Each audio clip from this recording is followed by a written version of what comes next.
하나님 말씀을 같이 보겠습니다. 사도행전 2장 14절부터 21절까지 말씀입니다.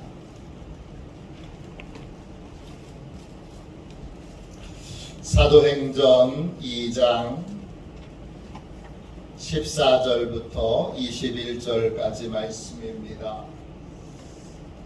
신약 성경책 188쪽입니다. 같은 목소리로 함께 사도행전 2장 14절부터 21절까지 말씀을 읽겠습니다. 같이 함께 읽습니다. 함께 읽습니다. 베드로가 11사도와 함께 서서 소리를 높여 이르되 유대인들과 예루살렘에 사는 모든 사람들아, 이 일을 너희로 알게 할 것이니 내 말에 귀를 기울이라. 내가 제3신이 너희 생각과 같이 이 사람들이 취한 것이 아니라 이는 곧 선지자 요엘을 통하여 말씀하신 것이니 일러스되 하나님이 말씀하시기를 말세에 내가 내 영을 모든 육체에 부어 주리니 너희의 자녀들은 예언할 것이요 너희의 젊은이들은 환상을 보고 너희의 늙은이들은 꿈을 꾸리라.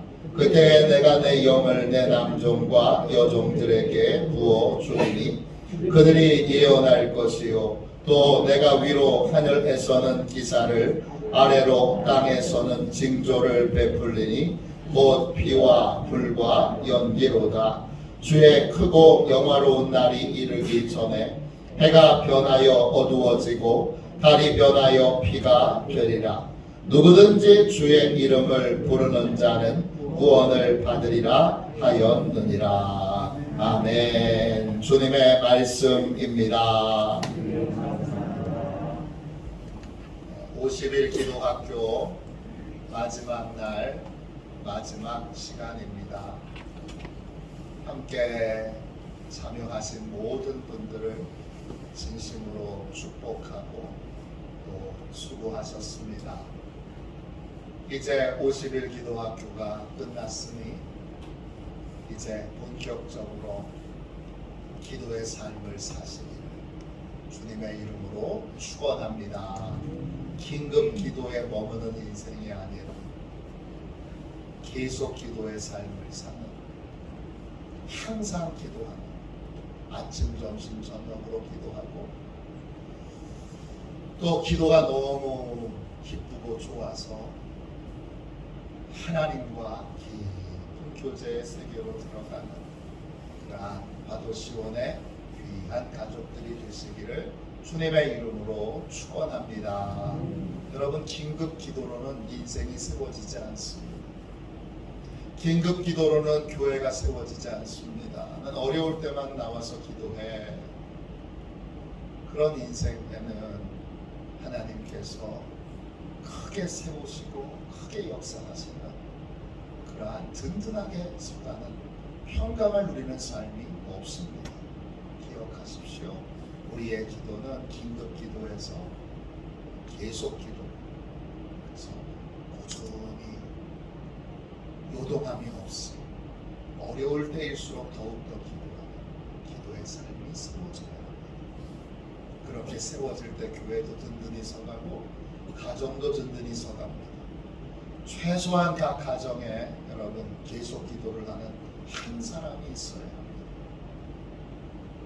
부부가 함께 계속 기도를 드리면 더욱 든든하고, 그리고 온 가족이 계속 기도를 하는 가정이 되면 그 가정은 반석 위에 세워지고 복된 가정이 됩니다.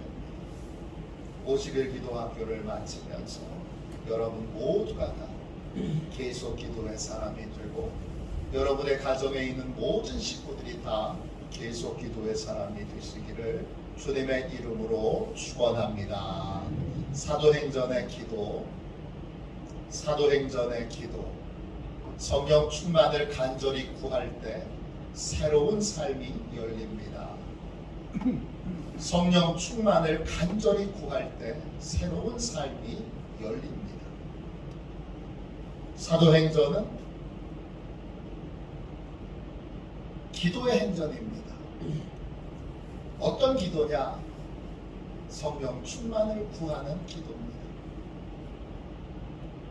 성도들이 마가의 다락방에서 열흘 동안 성령을 보내달라. 눈물을 흘리며 밤잠을 자지 않고 먹지 않고 부르짖어 기도합니다.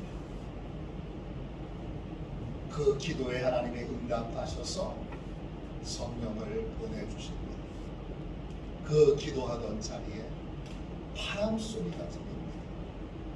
모든 낡은 것들 소두리째 날려버리고 구습과 옛습관을 다 날려버리고 새로운 시대를 여는 새로운 바람이 붑니다. 또 거기에 불이 임합니다. 큰 불이 임하여 각 사람의 머리 위에 임하게 됩니다. 능력이 임하는 것입니다. 사람의 능력으로 사는 것이 아니라 하나님의 능력으로 사는 삶이 시작되는 것입니다. 사람이 못 고치는 병을 하나님의 능력으로 고칩니다. 사람이 쫓아내지 못하던 귀신들을 하나님의 능력으로 쫓아냅니다. 안 되던 일들이 되고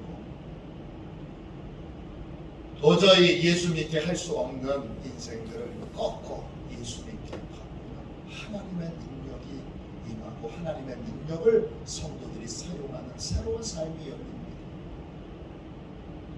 또 성령의 말하게 하심을 따라 말하게 됩니다. 언어가 달라집니다. 이러한 놀라운 복으로 사도행전에 놀라운 은혜가 임하게 됩니다. 사도행전을 우리가 성령행전이라고 부릅니다. 성령께서 교회를 통하여 새 시대를 열고 새로운 일들을 하시는 것, 그 출발점은 간절히 성령 충만을 구하는 기도에서부터 시작되었습니다. 우리도 성령 충만을 위하여 늘 기도하며 새로운 시대가 열리는 새로운 삶이 열리게 될 줄로 믿습니다. 마가의 다락방에 이제 방언으로 기도하는 소리가 들리자 사방에서 구경꾼들이 몰려왔습니다.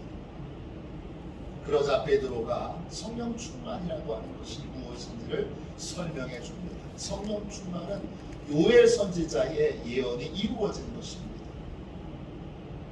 요엘 선지자의 예언이 무엇이고 성령 충만을 통해서 어떤 삶이 열리게 됩니까? 첫 번째 보세요. 성령 충만을 성도들이 받자 어떤 삶이, 어떤 세계가 열립니까? 성도들에게 미래의 일을 아는 눈이 열립니다. 16절, 17절 보세요. 이는 곧 선지자 요엘을 통하여 말씀하신 것이니 일러스되 하나님이 말씀하시기를 말세에 내가 내 영을 모든 육체에 부어주리니 너희의 자녀들은 예언할 것이요 너희의 젊은이들은 환상을 보고 너희의 늙은이들은 꿈을 보리라. 성령이 임하자 성도들이 예언을 하게 되었습니다. 예언이라는 말은 헬라말로 프로페티오입니다. 앞으로 일어날 일들을 미리 알게 되는 것입니다. 하나님의 일이니까 미래는 하나님만이 알려주실 수 있습니다. 귀신은 모릅니다. 마귀도 모릅니다. 귀신은 귀신같이 과거는 잘 맞춥니다. 왜? 이미 일어난 일이니까. 그러나 미래의 일은 아무도 모르고 하나님만 아시는데 그 미래의 일들을 하나님이 성령을 통해서 성도들에게 알려주십니다. 그래서 뭘 하게 하시죠? 준비하게 하십니다. 미래를 알고 미래를 준비하는 삶이 열리게 됩니다. 두 번째, 성령 충만한 사람에게 어떤 세계가 열립니까? 새로운 비전을 갖게 됩니다. 17절을 다시 읽겠습니다.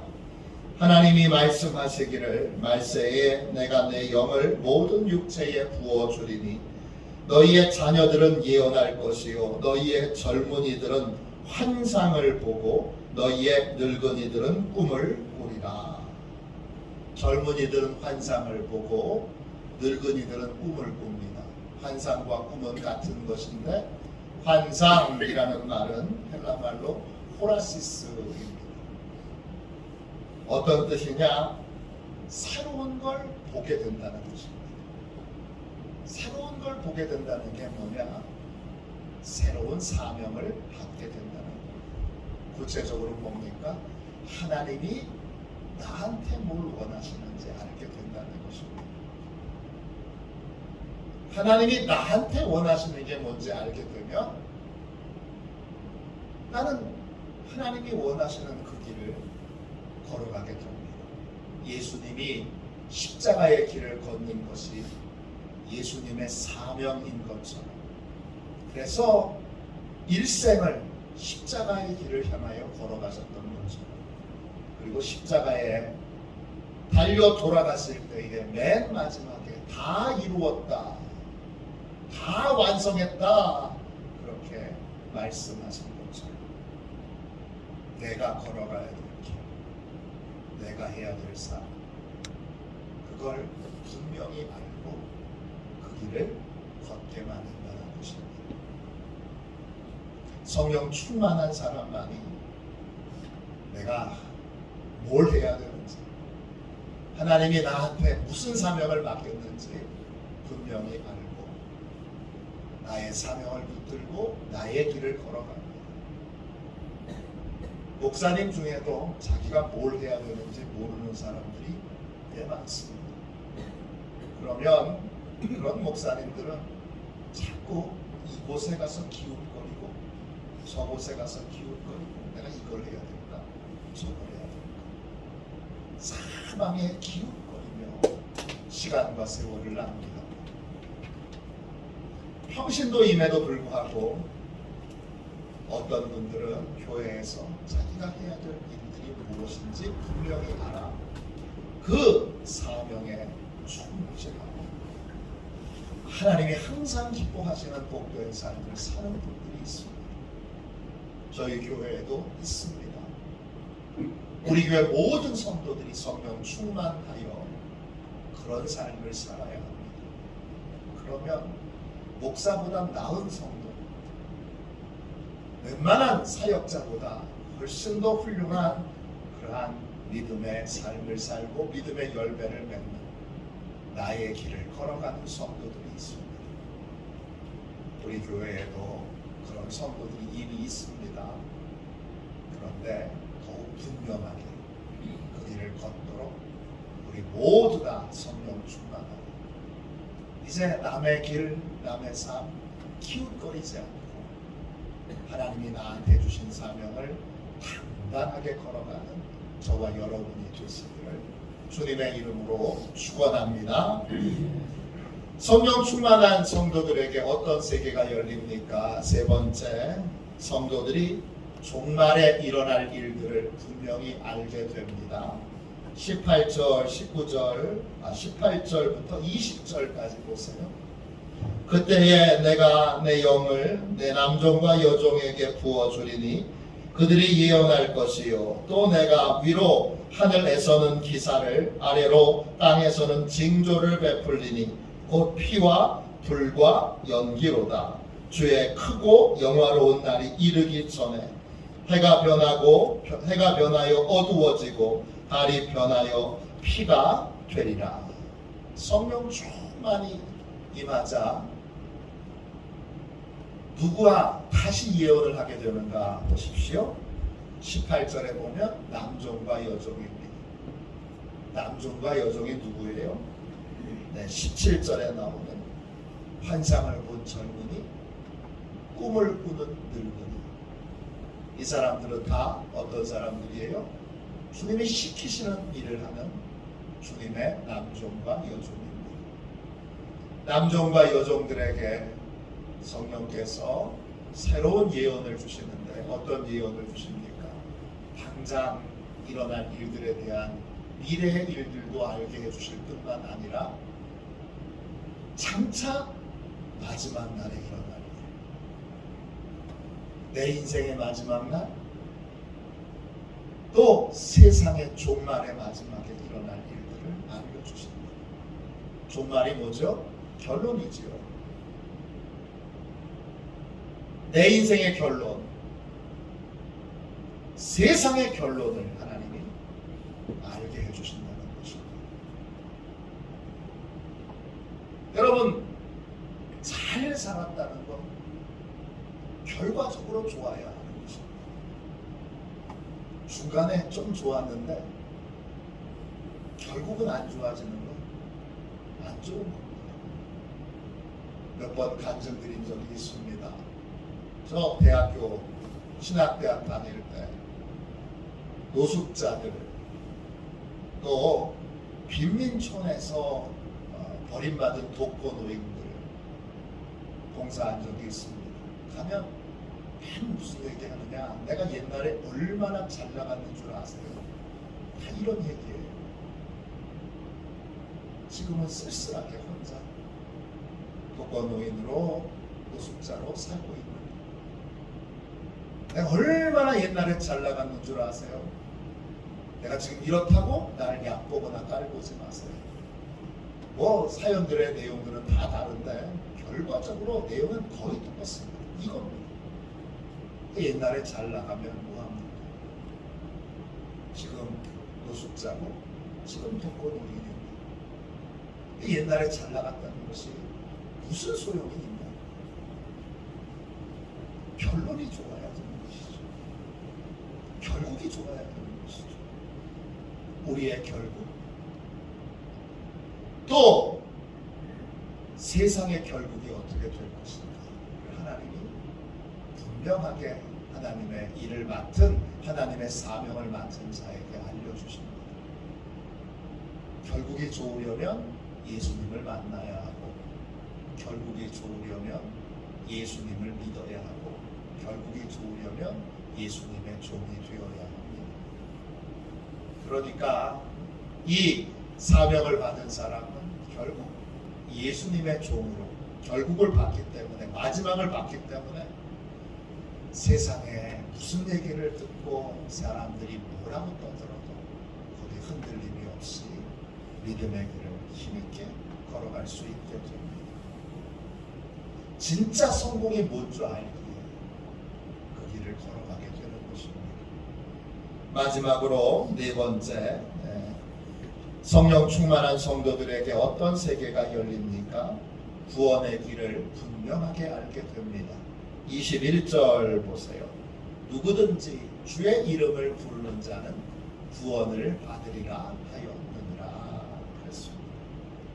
그 세상의 결론까지, 내 인생의 결론까지 다 봤기 때문에 이제 붙들어야 될 건 뭐예요? 예수님 뿐인 거예요. 누구든지 어떤 사람이든지 예수님을 주님이라고 부르면 구원을 받습니다. 예수님이 진짜 주인 되신 삶, 그런 삶을 사는 자에게 구원이 있습니다.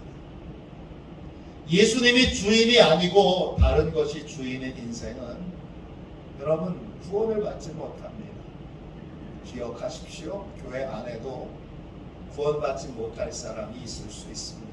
안타까운 일이고 참으로 슬픈 일이고 참으로 마음 아픈 일입니다. 그러면 교회 바깥에서 구원받을 사람이 있을까요?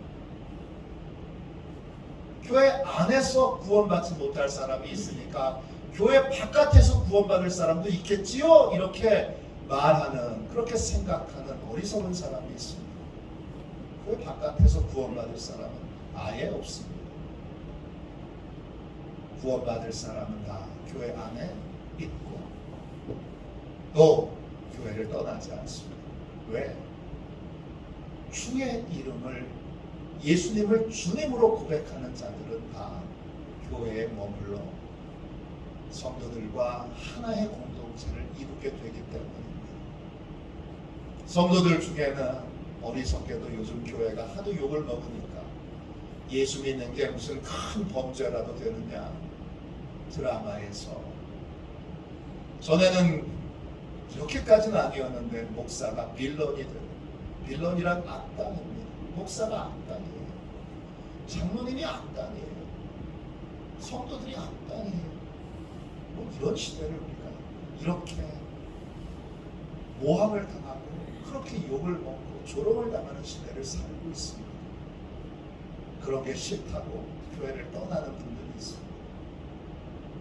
어리석은 사람이고 정신 못 차리는 사람이고 뭐가 중요한지, 뭐가 가치 있는지, 뭐가 의미 있는지를 정말 모르는 분입니다. 그런 분들에게 성령이 임해야 합니다. 성령 충만하여 다시 예수님을 주님으로 붙드는 은혜가 있어야 합니다. 여러분 기억하십시오.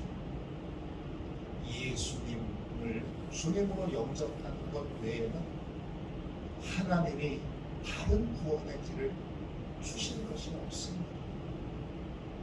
예수님이 유일한 구원의 도구요, 우리에게 구원을 베풀어 주시는 유일한 구원자이십니다.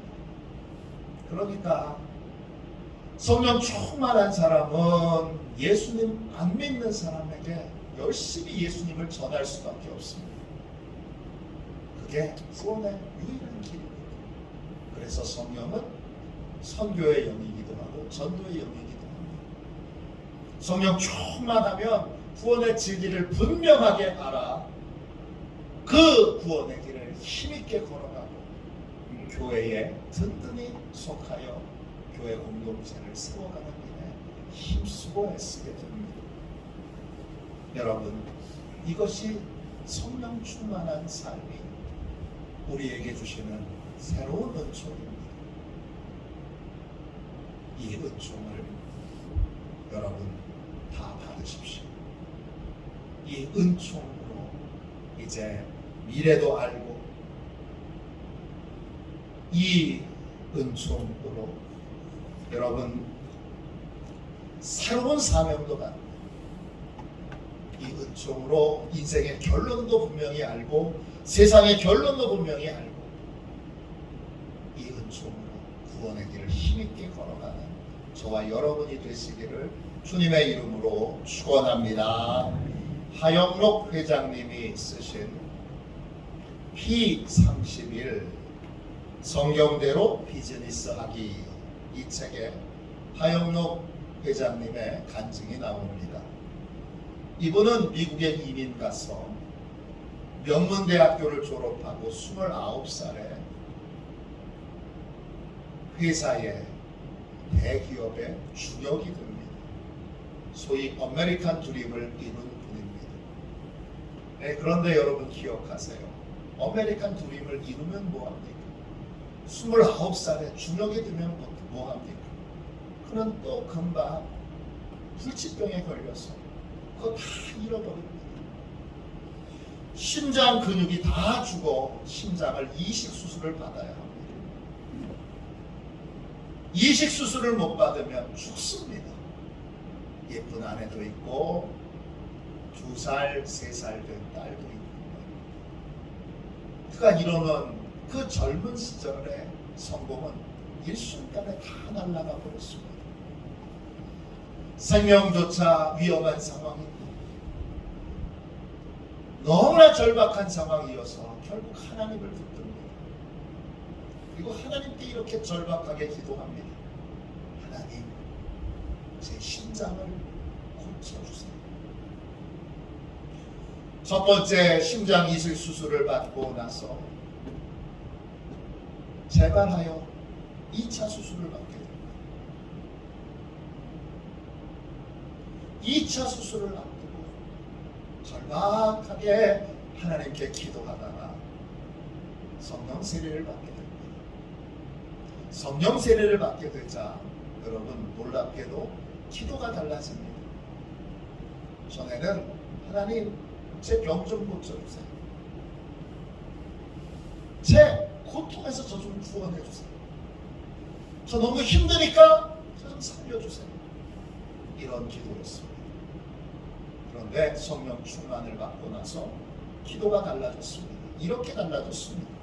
하나님, 심장만 고쳐지면 무슨 소용이 있습니까? 다시 옛삶으로 돌아갈 텐데. 그럼 어떻게 되는 거예요? 한 번 실패한 경험이 있잖아요. 하나님이 살려주셨는데 또 옛삶으로 돌아갔어요.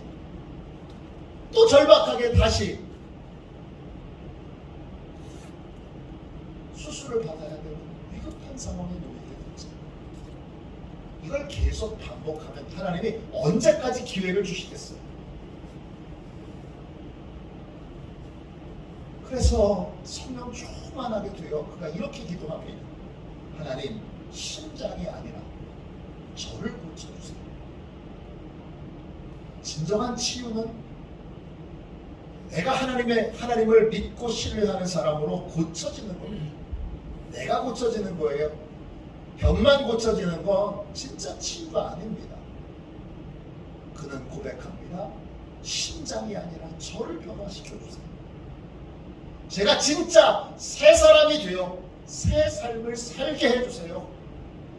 이게 치유입니다. 병만 고치면 또 금방 돌아갈 텐데 그 잠깐 고침받은 게 무슨 유익이 있습니까? 고침받고 나서 재발되면 더 심각한데 상황이 또 재발되면 더 심각한데 그 잠깐 고통에서 벗어나는 게 그게 무슨 소용이 있나요? 진정한 치유는 새로운 사람으로 변화되는 것입니다. 성령의 강력한 임재를 체험하고 나서 그는 간절하게 새 사람이 되게 해달라고 기도합니다. 새로운 삶을 갈망하게 됩니다. 놀랍게도 그 새 사람이 되게 해달라고 기도하는 동안에 성경을 2번이나 완독하게 되고 그리고 무심코 넘겼던 말씀 하나가 심장에 딱 박혀 마음에 새겨집니다. 내 이웃을 너 자신같이 사랑하라. 건강을 잃고 보니까 나 혼자만의 성공이 얼마나 허무한지를 깨닫게 되었습니다. 진정한 성공은 이웃에게 도움이 되는 것입니다. 이걸 하영록 회장이 깨달은 큰 성공을 했어도 이웃에게 조금도 도움이 되지 않는 혼자만의 성공은 가짜 성공입니다. 왜? 건강을 잃어버리니까. 한순간에 잃어버립니다. 그래서 성공의 목표를 돈을 많이 버는 것이 아니라 이웃을 사랑하는 것으로 그렇게 정합니다.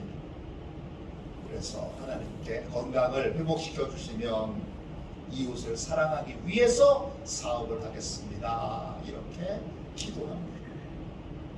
하나님의 놀라운 은혜로 치유받아 그는 건강을 회복합니다. 새로운 사업을 시작하는데 회사의 비전을 이렇게 세웠습니다. 우리는 어려운 자를 위하여 존재한다. 이게 이 회사의 모토입니다. 신개념의 주차장을 건설하는 회사를 경영합니다. 이 회사를 경영할 때 잠언을 기초로 이 회사의 모든 운영의 원칙을 잠언에서 찾아서 잠언을 기초로 회사를 경영합니다. 성령께서 하영록 회장에게 성령으로 조그맣게 은혜를 베풀어 주시자 새로운 눈이 열리고 이전과 다른 완전히 새로운 삶을 살고 있습니다. 이게 성령 충만입니다. 사도행전의 기도는 성령 충만을 위한 기도입니다. 성령 충만을 위해 기도하며 새로운 삶이 열립니다. 미래에 대한 눈이 열리고 하나님이 주시는 사명을 깨닫고 종말의 인생의 결론, 세상의 결론을 알게 되고 구원의 길을 선명하게 알게 됩니다. 성령 충만하며 이전과 다른 믿음의 길, 믿음의 삶을 살게 됩니다.